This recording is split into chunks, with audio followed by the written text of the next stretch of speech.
Бацька нарадзіўся ў Мінскай вобласці, Бярэзінскім раёне, і вёска называлася Міраслаўка.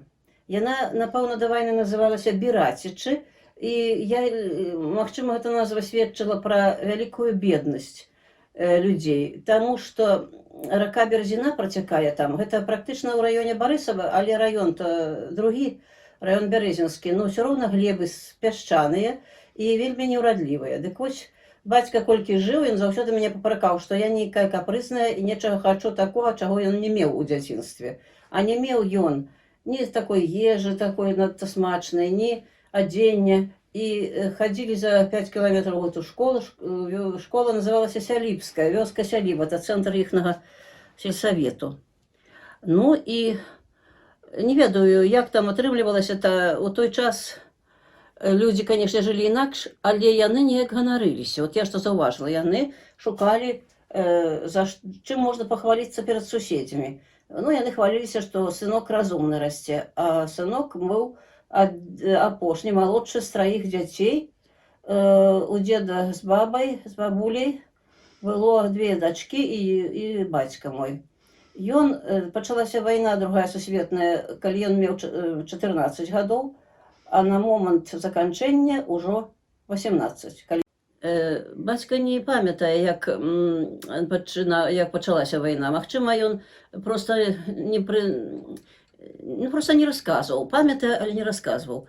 Ён расказваў толькі пра тое, як яго забіралі ў войска, у Чырвоную армію. Таму што гэта адбылося ў 44-м годзе. Чырвоная армія, тады яна яшчэ савецкая армія называлася Чырвоная у час вайны. І яна ўжо наступала туды на захад.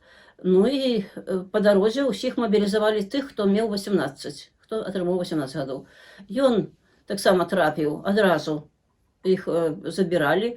Ужо людзі ведалі, што забіраюць моладзь, і прыгатавала маці там нейкі вузялок яму на дарогу. І ўсё, і да пабачэння. І яго адразу накіравалі на прускі плацдарм, так званы, Кенігсберг трэба было браць, і бралі яго сілай. Таму іх не вучылі, не абучалі, неабучаныя, неабстрэленыя трапілі туды.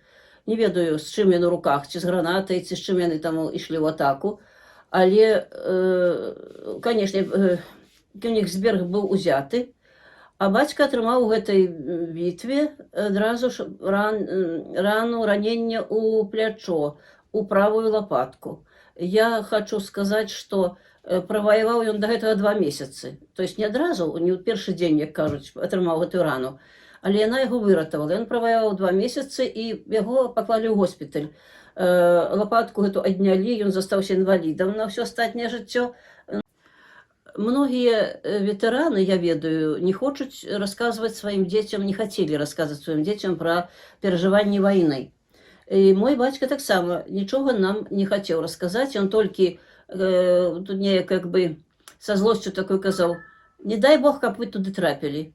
Вот тады б, напэўна, па-другому б гаварылі.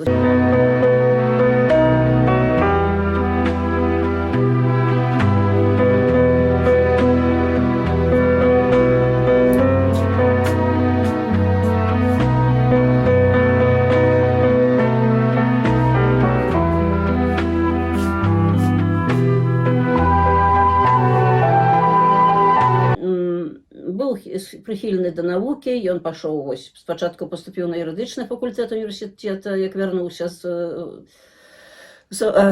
вайны.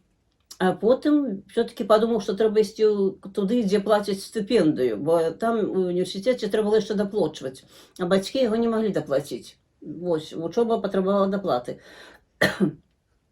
І ён пашоў сюды на гістарычную, маладзечна. Там быў 3-гадовы настаўніцкі інстытут.